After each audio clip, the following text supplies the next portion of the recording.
Welcome, ਖੁਸ਼ ਆਮਦੀਦ ਆਪਣੇ programme ਬੀਤੀਆਂ ਰੁੱਤਾਂ ਦੇ ਵਿੱਚ। ਮੈਂ ਤੁਹਾਡਾ ਮੇਜ਼ਬਾਨ ਸਰਫਰਾਜ਼ ਤੇ ਅੱਜ ਦੀ ਕਹਾਣੀ, ਅੱਜ ਦਾ ਟੌਪਿਕ ਜਿਹੜਾ ਹੈ ਉਹ ਹੈ ਭਈ ਝੂਠਾਂ ਤੇ।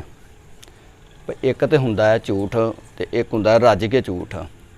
ਤੇ ਕੁਝ ਤੁਸੀਂ ਬੰਦੇ ਵੀ ਦੇਖੇ ਹੋਗੇ ਜਿਹੜੇ ਛੱਡਦੇ ਨੇ ਤਾਂ ਐਸੇ ਹੀ ਛੱਡਦੇ ਨੇ ਕਿ ਅਗਲਾ ਆਂਦਾ ਯਾਰ ਛੱਡ ਯਾਰ, ਉਹ ਆਂਦਾ ਛੱਡਣ ਹੀ ਤੇ ਦਿਆਂ। ਤੇ ਇਹ ਗਾਣੀ ਹੈਗੀ ਵੀ ਝੂਠਾਂ ਤੇ। ਐਸਾ ਝੂਠ ਕਿ ਤੁਸੀਂ ਉਹ ਯਾਰ ਕੀ ਕਰਨਾ ਪਿਆ ਵੀ ਝੂਠਾਂ ਦੇ ਵੀ ਪਿਓ। ਤੇ ਕੋਈ ਜਣਾ ਹੁੰਦਾ ਹੈ, ਕੋਈ ਭਲਵਾਨ ਹੁੰਦਾ ਹੈ, ਪਿੰਡ 'ਚ ਬੜਾ ਉਹਦਾ ਨਾਂ ਹੁੰਦਾ ਹੈ। ਤੇ ਉਹਨੂੰ ਪਤਾ ਲੱਗਦਾ ਹੈ ਕਿ ਫਲਾਣੇ ਪਿੰਡ ਨਾਲ ਇੱਕ ਭਲਵਾਨ ਹੈਗਾ, ਤੂੰ ਤੇਰੇ ਤੋਂ ਵੀ ਜਾਬਰ ਹੈ ਜਾਂ ਤੇਰੇ ਤੋਂ ਵੀ ਵੱਧ ਹੈ। ਤੂੰ ਆਂਦਾ ਅੱਛਾ ਇਹ ਗੱਲ ਹੈ। ਆਪਦੀ ਮਾਂ ਨੂੰ ਕਹਿੰਦਾ ਵੀ ਮਾਂ ਜੀ ਮੈਂ ਫਲਾਣੇ ਪਿੰਡ ਜਾਣਾ, ਉਸ ਭਲਵਾਨ ਨਾਲ ਕੁਸ਼ਤੀ ਕਰਨ ਲੜਨ ਜਾਣਾ। ਉਹਨੇ ਪੁੱਤਰ ਛੱਡ ਪਰਾਂ। ਉਹਨੇ ਨਹੀਂ ਮਾਂ ਜੀ ਮੈਂ ਜਾਣਾ। ਉਹਨੇ ਚਲੋ ਠੀਕ ਹੈ, ਜੇ ਤੇਰੀ ਜ਼ਿੱਦ ਹੈ ਤਾਂ ਭਈ ਚਲਾ ਜਾ, ਲਿਆਦਾ ਮੈਂ ਤੈਨੂੰ ਕੁਝ ਸਮਾਨ ਦੇਣੀ ਤੂੰ ਲੈ ਕੇ ਜਾਈ। ਉਹਨੂੰ ਕੋਈ 40-50 ਰੋਟੀਆਂ ਪਕਾ ਦਿੰਦੀ ਹੈ ਤੇ ਕੋਈ 10-15 ਸੈਂਟ ਦਾਣੇ ਜਿਹੜੇ ਨਾ ਭੁੰਨ ਕੇ ਦੇ ਦਿੰਦੀ। ਆਂਦੀ ਲੈ ਪੁੱਤਰ ਚਲਾ ਲੈ ਕੇ ਤੇ ਚਲਾ ਜਾ।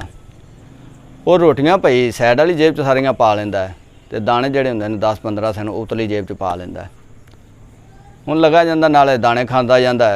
ਇੱਕ ਜਗ੍ਹਾ 'ਤੇ ਬ੍ਰੇਕ ਲਾਉਂਦਾ ਉੱਥੇ ਤੇ ਰੋਟੀਆਂ ਖਾ ਲੈਂਦਾ। ਰੋਟੀ ਖਾ ਕੇ ਤੇ ਤਰੇ ਲੱਗਦੀ ਸੂ ਵਹਿੰਦਾ ਕਿ ਨਹਿਰ ਹੈ ਤੇ ਨਹਿਰ ਨੂੰ ਭਈ ਨਹਿਰ 'ਚੋਂ ਪਾਣੀ ਪੀਣ ਲੱਗਦਾ ਮੂੰਹ ਲਾ ਕੇ। ਤੋ ਨਹਿਰ ਭਈ ਸਾਰੀ ਪੀ ਜਾਂਦਾ, ਨਹਿਰ ਵਿਹਲੀ ਕਰ ਦਿੰਦਾ। ਤੇ ਰੱਜ ਰੁੱਝ ਕੇ ਨਾ ਤੇ ਆ ਕੇ ਨਾ ਦਰਖਤ ਦੀ ਛਾਵੇਂ ਤੇ ਝੱਟ ਲੰਮੇ ਪੈ ਜਾਂਦਾ। ਤੇ ਊਂਠ ਜਿਹੜਾ ਹੈਗਾ ਨਾ ਹਾਥੀ ਲੰਘਦਾ ਨਾ ਉੱਥੇ ਆ ਕੇ ਉਹ ਵੀ ਛਾਵੇਂ ਆ ਕੇ ਨਾ ਲੰਮੇ ਪੈ ਜਾਂਦਾ ਉਹਦੇ ਨਾਲ ਹੀ। ਉਹ ਜਿਹੜਾ ਜਣਾ ਹੁੰਦਾ ਨਾ ਉਹ ਸੁੱਤਾ ਪਿਆ ਜਿਸ ਟਾਈਮ ਪਾਸਾ ਪਲਟਦਾ ਨਾ ਤੇ ਉਹ ਹਾਥੀ ਭਈ ਉਹਦੇ ਥੱਲੇ ਆ ਜਾਂਦਾ ਤੇ ਹਾਥੀ ਮਰ ਜਾਂਦਾ। ਤੇ ਜਿਸ ਟਾਈਮ ਉੱਠਦਾ ਤੇ ਵਹਿੰਦਾ ਕਿ ਹਾਥੀ ਮਰਿਆ ਪਿਆ। ਤੇ ਹਾਥੀ ਨੂੰ ਭਈ ਫੜਦਾ ਤੈਨੂੰ ਸਾਈਡ ਵਾਲੀ ਜੇਬ 'ਚ ਪਾ ਲੈਂਦਾ ਤੇ ਜਾਂਦਾ ਉਸੇ ਪਿੰਡ ਪਤਾ ਕਰਾਉਂਦਿਆਂ।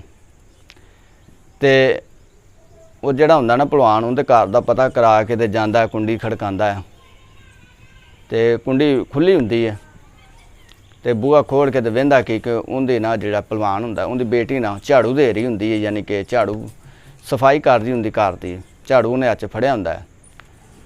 ਉਹ ਕੱਢਦਾ ਜੇਬ 'ਚੋਂ ਹਾਥੀ ਤੇ ਇੰਝ ਸੱਟਦਾ ਵੀ ਉਹਨੂੰ ਮੈਂ ਡਰਾਵਾਂ। ਤੇ ਉਹ ਵਹਿੰਦੀ ਹੈ ਤੇ ਉਹ ਬੰਦੇ ਵਾਲ ਵਹਿੰਦੀ ਵੀ ਇਹਨੇ ਕੀ ਕੀਤਾ ਹੈ। ਉਹ ਲਿਆਦਾ ਕੀ ਕਰਦੀ ਵੀ ਮਾਂਜੇ ਦੇ ਉੱਤੇ ਨਾ ਹਾਥੀ ਰੱਖ ਕੇ ਨਾ ਤੇ ਛੱਤ ਦੇ ਉੱਤੇ ਸੱਟ ਦਿੰਦੀ। ਹੁੰਦੀ ਆਹ ਕੀ ਕੋੜ ਕਿਰਲੀ ਜੀ ਸੱਟ ਦਿੱਤੀ ਸੂ। ਵਹਿੰਦਾ ਵੀ ਲੈ ਵੀ ਅਗਰ ਇਹਦੀ ਬੇਟੀ ਆ ਐਡੀ ਹੈਗੀ ਹੈ ਭਲਵਾਨ ਹੈ ਜਾਂ ਐਸੀ ਕਰਾ ਮਾਰ ਦਿੰਦੇ, ਇਹਦਾ ਪਿਓ ਕੀ ਹੋਏਗਾ।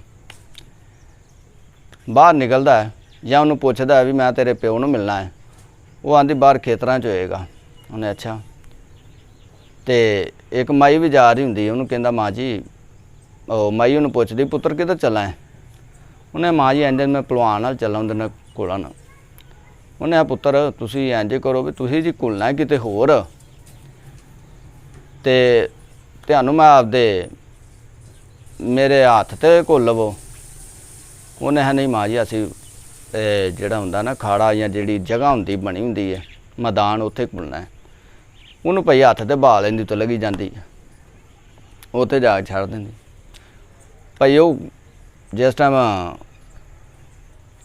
ਵਹਿੰਦਾ ਉਸ ਬੰਦੇ ਨੂੰ ਭਲਵਾਨ ਅਗਲੇ ਨੂੰ ਤਾਂ ਉਹਨੂੰ ਕਹਿੰਦਾ ਜਵਾਨਾ ਮੈਂ ਤੇਰੇ ਨਾਲ ਕੁਸ਼ਤੀ ਕਰਨੀ। ਉਹਨੇ ਹੈ ਵੀ ਕੁਸ਼ਤੀ ਕਰਨੀ। ਉਹਨੇ ਹੈ ਵੀ ਚਲੋ ਕੋਈ ਟਾਈਮ ਰੱਖ ਲੈਂਦੇ, ਕੋਈ ਵਕਤ ਰੱਖ ਲੈਂਦੇ ਤਾਂ ਕਰ ਲੈਂਦੇ ਹਾਂ। ਤੇ ਲਿਆਦਾ ਕੀ ਹੁੰਦਾ ਹੈ ਕਿ ਉਹ ਜਿਹੜਾ ਆਇਆ ਹੁੰਦਾ ਨਾ ਜਣਾ ਉੱਥੋਂ ਉਹਨੂੰ ਪਿਸ਼ਾਬ ਆ ਜਾਂਦਾ। ਉਹ ਭਈ ਪਿਸ਼ਾਬ ਕਰਦਾ ਤੇ ਉਹ ਜਿੰਨਾ ਉਹਨਾਂ ਪਿੰਡ ਦਾ ਮਾਲ ਡੰਗਰ ਹੁੰਦਾ ਨਾ ਸਾਰਾ ਰੋੜ ਕੇ ਚਲਾ ਜਾਂਦਾ। ਤੇ ਕੁਸ਼ਤੀ ਉਹਨੇ ਕੀ ਲੜਨੀ ਹੁੰਦੀ ਹੈ। ਤੇ ਇਹ ਅਸੀਂ ਝੂਠਾਂ ਤੇ ਕਹਾਣੀ ਤੇ ਰੱਜ ਕੇ ਝੂਠਾਂ ਤੇ ਉਮੀਦ ਹੈ ਕਿ ਤੁਹਾਨੂੰ ਅੱਜ ਦੀ ਕਹਾਣੀ ਚੰਗੀ ਲੱਗੀ ਹੋਏਗੀ। ਤੇ ਇਹਦੇ ਨਾਲ ਹੀ ਮੈਨੂੰ ਦਿਓ ਇਜਾਜ਼ਤ। ਨੈਕਸਟ ਵੀਡੀਓ ਵਿੱਚ ਫਿਰ ਤੁਹਾਡੇ ਨਾਲ ਮੁਲਾਕਾਤ ਹੋਏਗੀ। ਤਦ ਵਾਸਤੇ ਅੱਲਾ ਨਿਗਹਿਬਾਨ ਪਾਕਿਸਤਾਨ ਜ਼ਿੰਦਾਬਾਦ, ਪਾਕ ਫੌਜ ਪਾਇੰਦਾਬਾਦ।